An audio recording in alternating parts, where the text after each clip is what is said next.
হয়তো জীবনে আর সেভাবে কিছুই বাকি নেই। আমি এই বেশ ভালো আছি কাকিমুনি।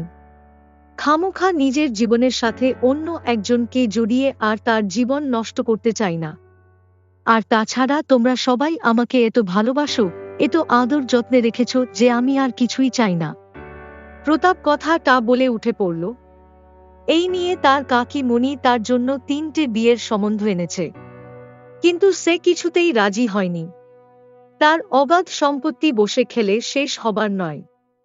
আর সে জানে যে সব মেয়েরা তাকে বিয়ে করতে রাজি হচ্ছে শুধুমাত্র তার সম্পত্তির লোভে। বছর 4 আগে একটা দুর্ঘটনায় সে নিজের দৃষ্টিশক্তি হারায়, শুধু তাই নয়, সঙ্গে হারায় তার একজন প্রিয় মানুষ নীলাঞ্জনাকে। নিজের অমতে নীলাঞ্জনার সাথে ওর বিয়েটা হয়েছিল, এটা ঠিক কথা, কিন্তু মেয়েটা সময়ের সাথে সাথে তাকে বাধ্য করেছিল আরও একবার অবাধ্য প্রেমিক হয়ে উঠতে। প্রতাপ ভালোবেসে ফেলছিল নীলাঞ্জনাকে। আজও মনে পড়ে সেই সন্ধ্যের কথা। বারবার বারণ করা সত্ত্বেও জোট করে সে রান্নাঘরে যায় প্রতাপের পছন্দের মশলা পনির বানানোর জন্য।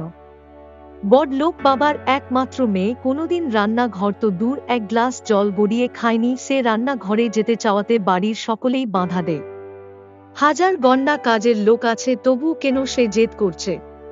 তবে তার শখ যখন হয়েছে বরকে নিজে হাতে রেঁধে খাওয়াবে, তখন কে আর বাধা দেয়? নীলাঞ্জনা কাউকে রান্না করে আসতে দেয়নি।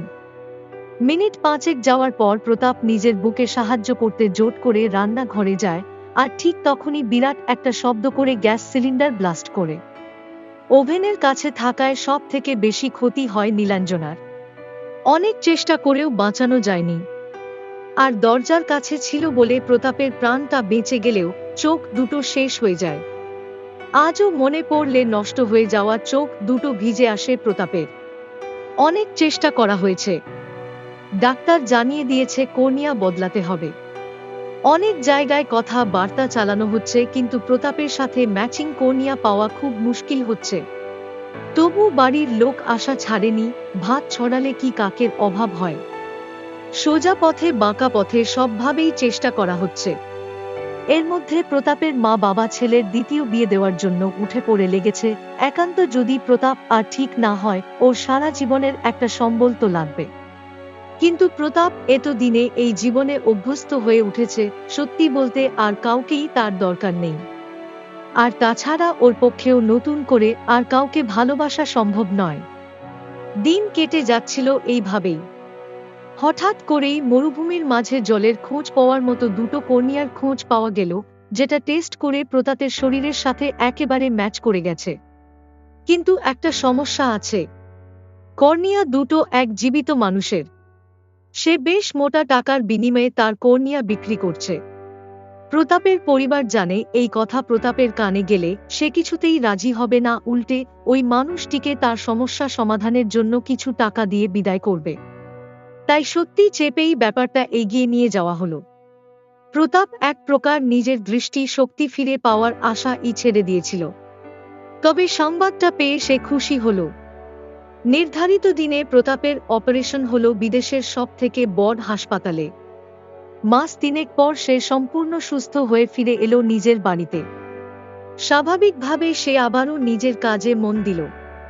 তবে আজও নীলাঞ্জনার স্মৃতি তাকে আটকে ফেলে অতীতের পাতায়। নিজের ফেসবুক অ্যাকাউন্ট অনেক বছর সে খোলে না। কাজের ফাঁকে সময় পেয়ে নিজের জীবনের আলো চলে যাওয়া আর ফিরে আসার গল্পটা সকলের সাথে ভাগ করে নেওয়ার ইচ্ছে হলো। ফেসবুক খুলতেই তার চক্ষু চড়ক গাছ, কত নোটিফিকেশন, পুরনো বন্ধুদের সুখ দুঃখের পোস্ট। হঠাৎ করেই কলেজের এক বান্ধবীর মেয়ের জন্মদিনের পার্টিতে কেক কাটার একটা ছবিতে তার চোখ আটকে গেল।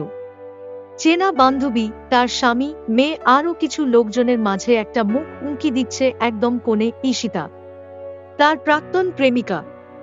তাকে দেখে থমকে গেলেও হতো, কিন্তু তার ছবি দেখে একটু অবাক হলো প্রতাপ। এমন পার্টির মধ্যে সে চোখে সানগ্লাস পরে আছে। একটু ভালো করে দেখার পর সে বুঝল যে না, এটা তো সানগ্লাস নয়। সে উঠে গেল তার পুরনো আলমারির দিকে।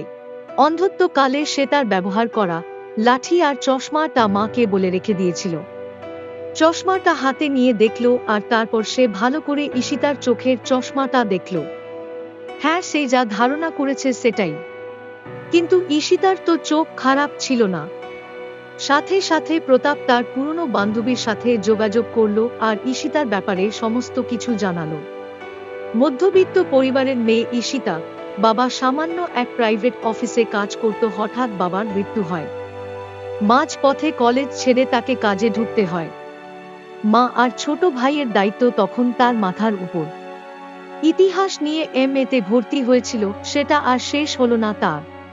কিন্তু জীবনের পরীক্ষা যে কঠিন, কোনো রকমে সংসার টানছিল। হঠাৎ তার ভাইয়ের ব্লাড ক্যান্সার ধরা পড়ে।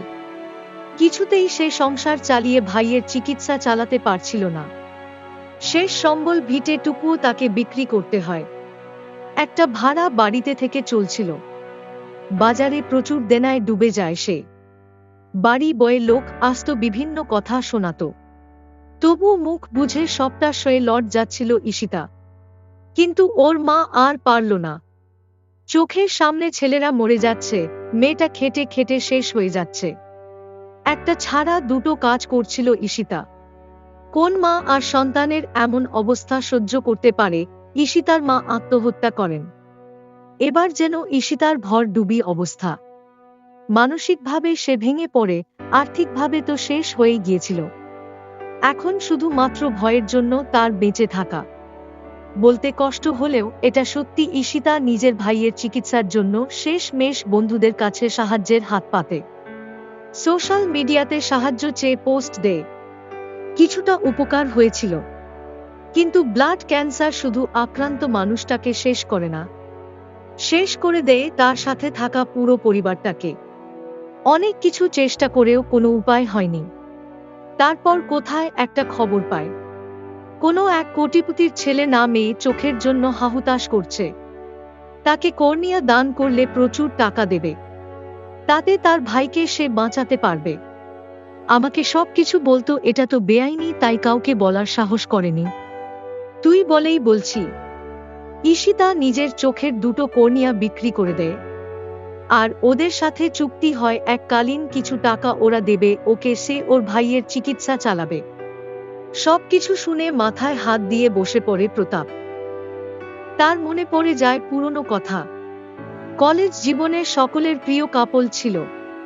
ঈশিতা স্কলারশিপে পড়াশোনা করতে এসেছিল ওদের কলেজে। ঈশিতার জীবনের সমস্ত কিছু জেনেই প্রতাপ ওকে ভালোবেসেছিল। কিন্তু প্রতাপের পরিবার মেনে নেয়নি। একটা মধ্যবিত্ত পরিবারের মেয়েকে কলেজ শেষ হওয়ার আগেই প্রায় জোট করে ইমোশনাল ব্ল্যাকমেইল করে প্রতাপকে নীলাঞ্জনার সাথে বিয়ে দেয়। ঈশিতা কোনোদিন নিজের অধিকার চায়নি, প্রশ্ন করেনি প্রতাপকে কেন সে তাকে ছেড়ে গেল। আর ঈশিতার এই চুপ করে যাওয়াটাই প্রতাপকে কত রাত ঘুমোতে দেয়নি। সময়ের সাথে সে সবটাই ভুলে গেছিল। আজ তার মনে হচ্ছে কি বড় অপরাধ সে করেছে। একটা মেয়ে জীবনের এমন কঠিন যুদ্ধ একা লড়ে গেছে, আর সে পাশে থাকতে পারেনি। যে সময় ঈশিতার খুব বেশি দরকার ছিল প্রতাপকে, সে ওর কাছে ছিল না। আর হয়তো ভগবান প্রতাপকে তার পাপের সাজা দিয়ে দিয়েছে, এখন তার প্রায়শ্চিত্ত করার সময়। প্রতাপ তার বান্ধবীকে বলল, আজ থেকে ঈশিতার সব দায়িত্ব আমার। তুই আমাকে একবার ওর কাছে নিয়ে চল। কিন্তু তোর বাড়ির লোক কি মানবে? একবার ভুল করেছি আর নয়। আজ যার জন্য আমি আলো দেখছি তাকে কি করে অন্ধকারের রাখি বল? প্রতাপের বান্ধবী অবাক চোখে তাকিয়ে জিজ্ঞেস করে, ওর জন্য আলো দেখছিস মানে? প্রতাপ ছলছল চোখে বলে, যে কোটিপতি ছেলের জন্য নিজের কর্নিয়া দিয়ে ঈশিতা, সে আর কেউ নয়, আমি। অপারেশনের সময় না জানালেও পরে আমি আমার মায়ের কাছে জেনেছিলাম, একটা অসহায় মেয়ে নিজের ভাইয়ের চিকিৎসার জন্য তার কর্নিয়া বিক্রি করে দেয়।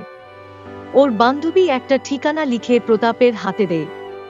আর প্রতাপের হাত ধরে কাঁদো কাঁদো গলায় বলে, বড্ড অসহায় ওই মেয়েটা, অনেক সহ্য করেছে, পারলে সুখে রাখিস। প্রতাপ বান্ধবীর হাতটা চেপে ধরে বলে, শুধু সুখে নয়, তাকে রাখবো তারই চোখের তারায়।